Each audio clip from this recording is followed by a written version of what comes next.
Sorry. What's going on, guys? Obviously, yeah, Bam Adebayo scored 83 fucking points. Goddamn, he broke Kobe's record.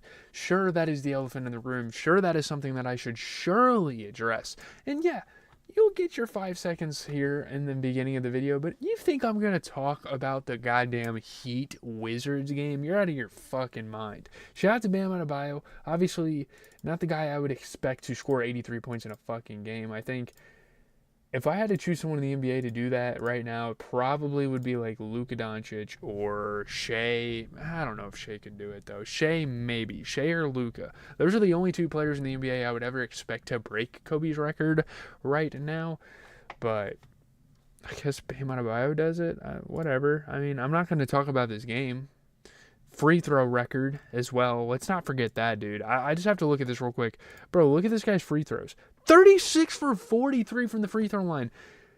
Dude, how many free throws do the Wizards have all game? He had 7 more free throws made than the Wizards had shot the entire game, bro.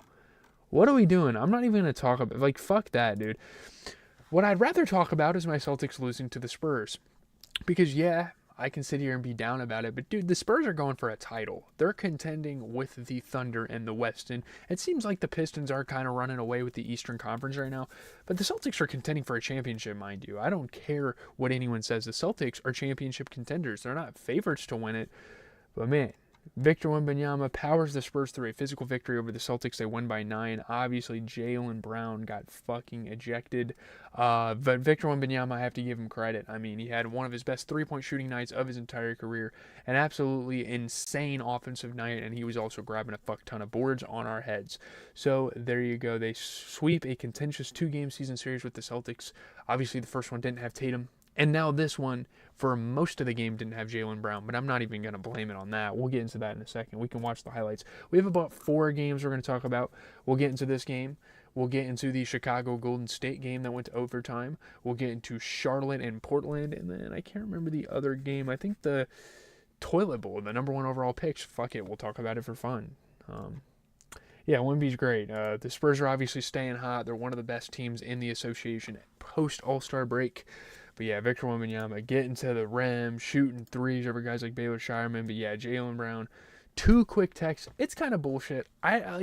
Obviously I'm biased because I'm a Celtics fan. You shouldn't give an NBA player 2 technicals in one situation now. If he argues with the ref and then he like proceeds to like fucking hit the ref or something, maybe. 2 techs in a row. I don't give a fuck what is being said. You already gave the man 1 technical foul. I don't think he needs another one. Whatever, dude. I don't like the double tech rule. I think that's really fucking dumb. Maybe when players get in a fight, it's like a leeway for them to kind of, you know, eject a player or whatever, but I didn't like this. It was a heat of the moment. He got really pissed. They were trying to restrain him, and while they were trying to restrain them, they fucking ejected him from the game. Again, I can't complain about this too much. I was watching this game a little bit, but I was obviously watching movies and working on content too. I've been working on 2025 reviews for the last fucking 3 weeks. But I'm not going to blame it on Jaylen Brown because I think otherwise this team played really fucking good. And Jaylen Brown, for the minutes he played, certainly helped us. Look at Tatum. Tatum looks decent, man. I'm not going to say he's a fantastic player, but like you got to think the guy's coming off of 10 months of tearing an Achilles. It's a really fun team. Like that right there. And here's my thing. Here's my standpoint on this. If an NBA player doesn't go out of bounds by their own power, no matter what happens, if they don't step out of bounds and they get contact with another player, it is a fucking foul. Because we know what the defender is trying to do. They're trying to get them illegally to go out of bounds. That should be a foul.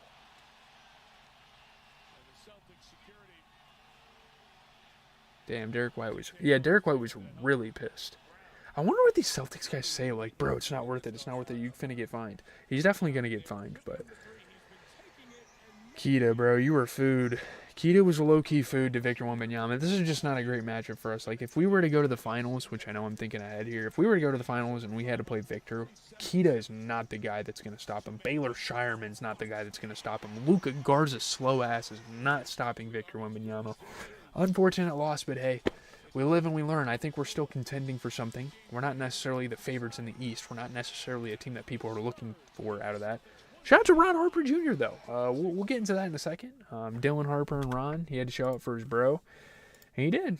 That's really cool. Celtics get a 24-point game for Tatum. I don't love how he shot the ball, but he's a very good hustle player coming off of injury, grabbing a lot of boards, playing really good defense. 11 points for Sam Hauser, not the greatest interior guy, but he's a solid three-point shooter, and he's another hustle guy for this team. He grabs rebounds. He plays very good on the defensive side. 34, yeah, Derek White was great. His three-point shooting was a bit meh, but 50% overall, and he was rebounding, he was passing, he was doing all of that stuff. 22 off the bench, Ron Harper Jr. was great. Pure offense for us there. 67% three-point shooting. And I will say, Neemias Queta played some very unredeemable minutes this game. I do not think he played very good. He's had a really good stretch of things. And obviously, again, Ron Harper Jr. got some minutes. We even gave Baylor Shireman minutes, who is a better three-point shooter, a better rebounder in certain games. Maybe not on the season, but definitely in this game. He was crashing the glass against Wemby a little better. But Neemias Queta, we need a little bit more out of him, especially with Jaylen Brown getting ejected 15 minutes into the game. Because Jaylen Brown was very efficient, and he was passing the ball around at the start of the game, and he just got kicked out of the game.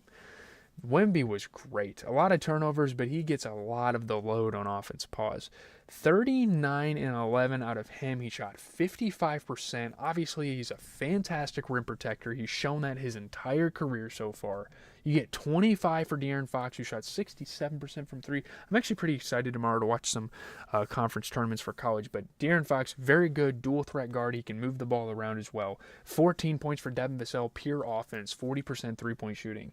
You get 18 out of Stephon Castle, who shot 50%. He grabs rebounds. He passes the ball around. They got a lot of fucking players on this goddamn team. Now let's talk about the Warriors losing to the Bulls. Because I know you guys think the Bulls are tanking, and maybe to an extent they still kind of are. But they still have a couple of games to really show it.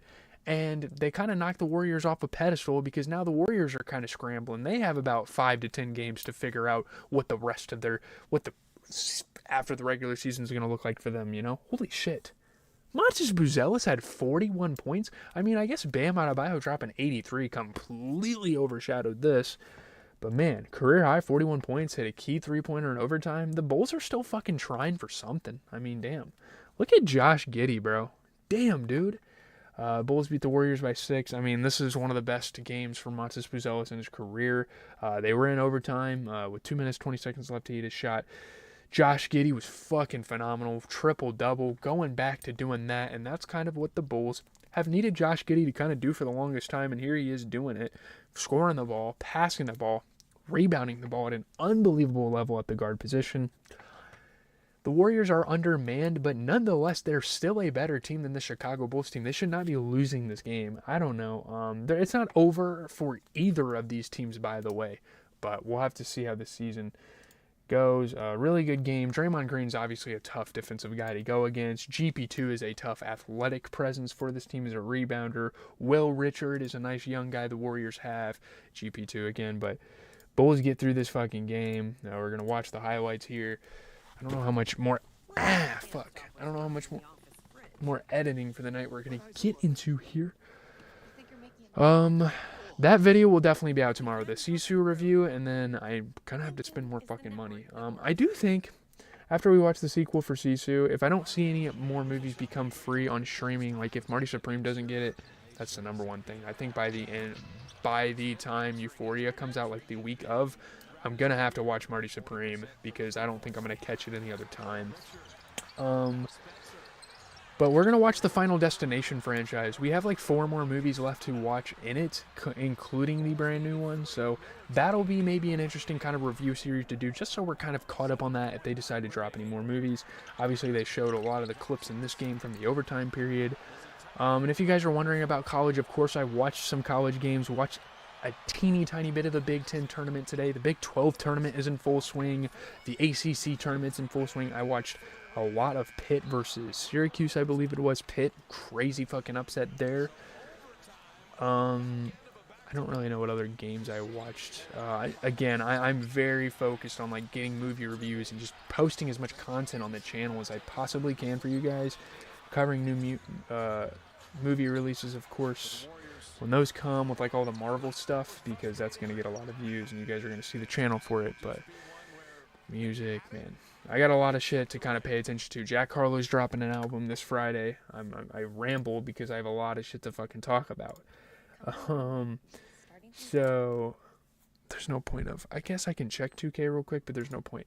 The Bulls get this fucking schmub, man. 12-12, pretty awesome game there for Jalen Smith. You get 41 points from Montes Buzelis. He is a very solid three-point shooter. He grabs a lot of rebounds for this team, and he is a fantastic, and I mean fantastic defender for this team on all three levels. Montes Buzelis, a little boozy vert, as the Chicagoans call him.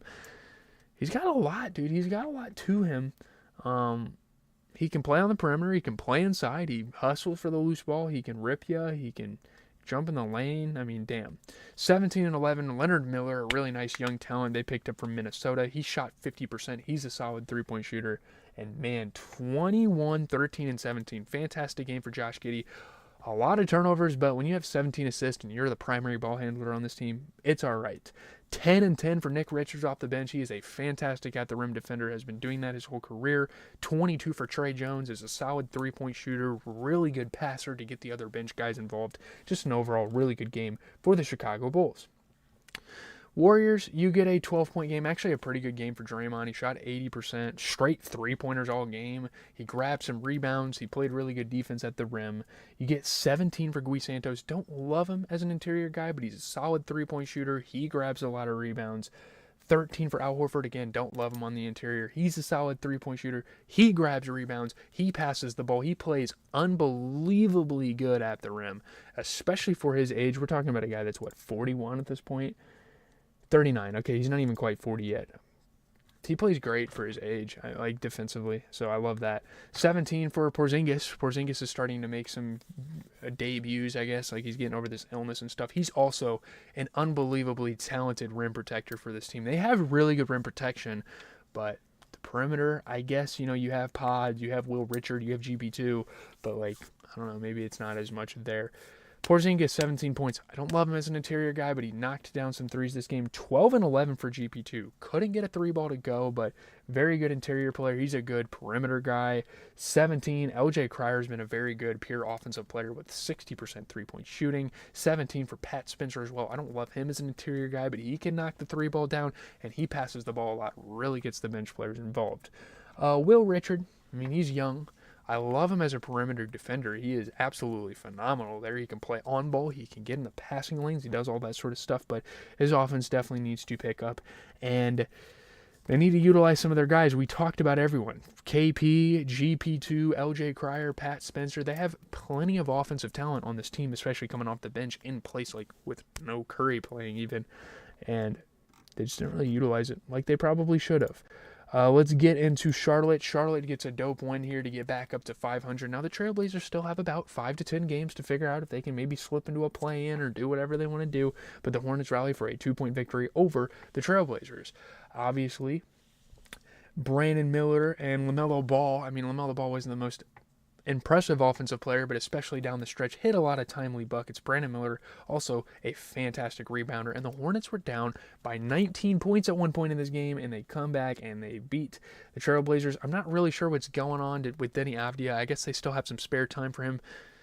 They gotta get him back in the next week or so, though. I don't really know. A really good game. Oh, Denny Avdia is playing, so he's getting to the rim. He's playing really good offense on all three levels of the floor. That's fine, but Brandon Miller is very athletic. Ryan Kalkbrenner's a very powerful, traditional big they're trying to develop. Man, Brandon Miller, look at that. Sweeping the boards there, eh? But Denny Avdia's playing now, so that's good. I didn't watch much of the late night games. What'd I watch? I watched Dallas and Atlanta a lot, which we didn't even talk about. I feel like I keep hearing my dog, but it's like the water spouting in the laundry room. The Homecoming 3 cards are terrible. And by the way, if my power goes out, it is what it is. I'm probably going to cancel stream for the rest of the night. It's storming pretty fucking badly. Hopefully it dies down by Thursday, though, because I got to go work on some stuff for this class. Brandon Miller. It's coming off that handoff, looking good there, boy. Hey, look at Ryan Kalkbrenner. Pretty athletic. Oh my God, Kalkbrenner. Shaden Sharp have like a little reaction, like he was looking over at the bench there. Jesus Christ, Charlotte. They fucking won. Come on, Scoot, sit your ass down, buddy. I'm just playing. I'm off that. Oh my God, good D. Yeah, Brandon Miller came to play. Brandon Miller certainly came to play this game. Love to see it. LaMelo. Oh my God. Oh my God, no, it's street ball. It's fucking street ball. Look at LaMelo. Oh my God, look at LaMelo. That ain't no damn travel, Denny. The fuck you learn your rules from? Wow. It doesn't fucking matter. Your game's over. Some people, some fucking females in the crowd don't know what's going on, so they're throwing their fucking hands up. Like, holy shit, you had a half-court shot. Damn, big booty ass coach back there. I'm not okay. I'm good. I'm good, bro. I'm good. I'm chilling. Okay. Chill. I need to go to fucking bed soon. But the Hornets, man, 11 points for Miles Bridges. Really good rebounder for this squad. 23 for Brandon Miller. Love him as a rebounder. Love him as an on-ball defender for this team.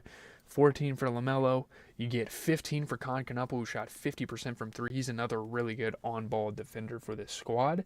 13 points for Ryan Kalkbrenner. He shot 75%. Very good traditional big. He can rebound. He can play defense at the rim.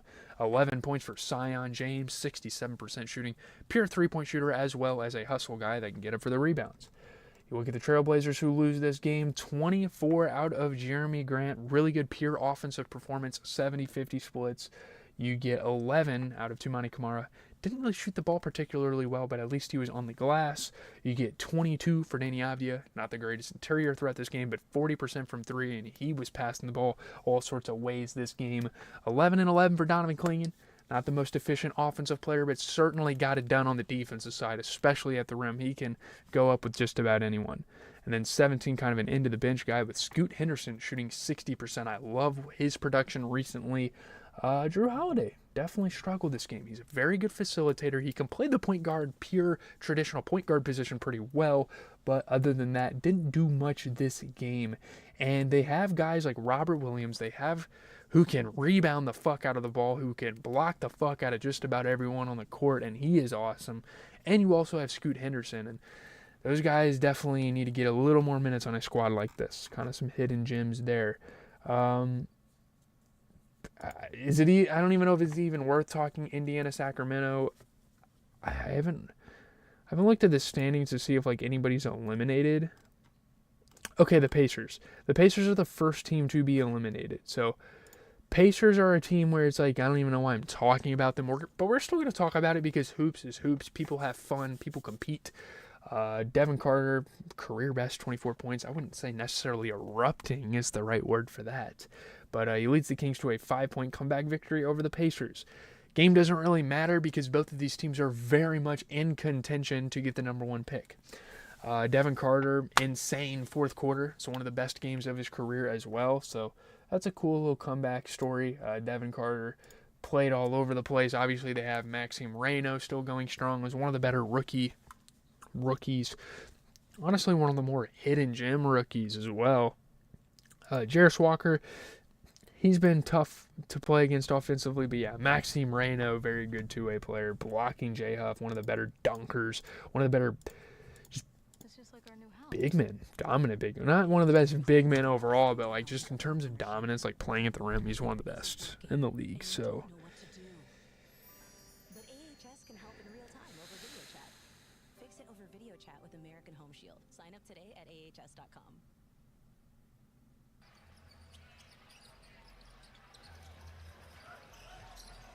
Renault with the screen, pocket pass, Max catching a body and setting off the smoke detector.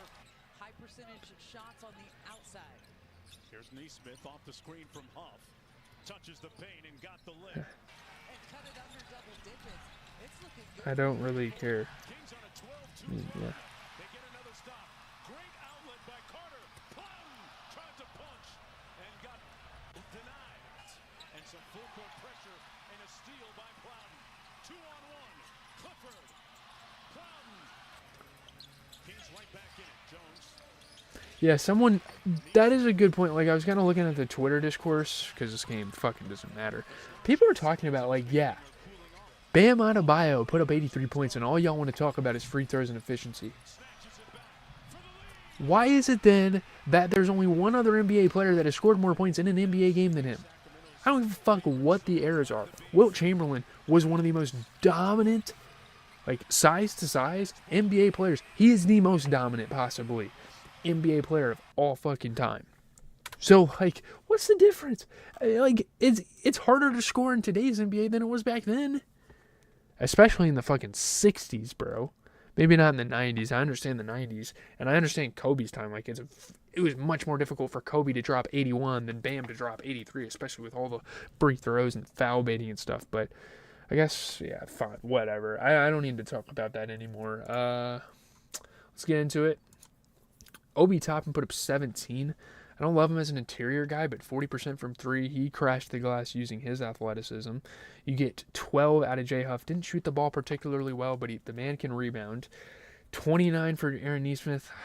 Not very efficient, though. Whatever. 14 for Cam Jones. Pretty good, efficient game for him, in other words. I mean, really good passing, really good defense. This is the guy from Marquette, correct? Yeah. He's been pretty nice. He's 24. When did he get drafted? He got drafted this year. He's a rookie. Cam Jones is really good. I like his game. 11 points out of Micah Potter off the bench. Not the greatest three-point shooter, but he gets it done inside. He's a very good rebounder. This is a good rebounding team. That's just about the only thing they can compete with other teams with. Jarris Walker, despite being a fantastic hustle guy, both on the glass and playing defense, the offense just wasn't there in a game like this. And again, guys like Micah Potter, guys like even Ben Shepherd definitely deserve more minutes in this rotation. So some coaching changes, some experimentation need to be done further. I can't even believe Westbrook and DeRozan are still playing games, but I got to respect it. 18 and 11 for Maxime Moreno. He was great. He played very well at the rim. And I mean, Russell Westbrook was good. Very efficient game. 16 points, shot 50% overall, was hustling on the glass, passing the ball around, doing what you would typically see out of Russell Westbrook. 12 points out of DeMar DeRozan. I like him as an athletic defender, as a veteran. He's experienced in that regard. 12 points for Nick Clifford. The man can hustle. He can grab rebounds. He can play very good defense. You get 10 off the bench for Daquan Plowden. He's another very good, gritty, hustle role player on the glass and on defense. 24 points. Devin Carter was phenomenal, man. 75% three-point shooting. And not only that, the guy as a guard can grab the boards. So there you kind of have it. Let's look at tomorrow a little bit. Cleveland, Orlando, one of the situations where Orlando's a good team, but Cleveland is amazing. Give me Cleveland. New Orleans, kind of settling in. They don't have anything to play for. They're not necessarily eliminated, but they don't have anything to play for. And Toronto's having a good season. Toronto should stomp them out. Same thing with Utah versus New York, and New York is fucking amazing. So give me New York over Utah. Really good game between Houston and Denver. That is definitely a game to tune into tomorrow. Charlotte looking to get above 500, and they're playing a team that, they have the momentum on the comeback win, but they're also going for a number 1 pick, and they are basically eliminated. Give me Charlotte. And I like what the Clippers are trying to do as a 500 squad, but they are playing an amazing Minnesota team tomorrow night. It is going to be very difficult for them to take them down. I don't even know if it's going to be particularly close in this one. Give me Minnesota. And we're starting, I guess, to get to the point in the NBA season where it's like, I kind of want the playoffs to begin, because now we're getting a bunch of these teams, a bunch of these scrubs that don't have anything to play for, playing against amazing teams, and it's going to be a landslide. Now, obviously, every now and then you get, the occasional upset, but, I don't fucking know. I'm going to go edit for a little bit and then hit the hay. It's been a pretty long day. Nice rhymes for yeah, boy, G's-A. Sorry, I tried to force some shit in there. Sisu, that review should come out tomorrow, and then me and my dad I'm going to do it. I'm going to keep spending money. I'm going to keep fucking renting the movies out so we can get these going for you. And then up next, we will visit the Final Destination franchise until maybe not even until, I might even just complete it anyways.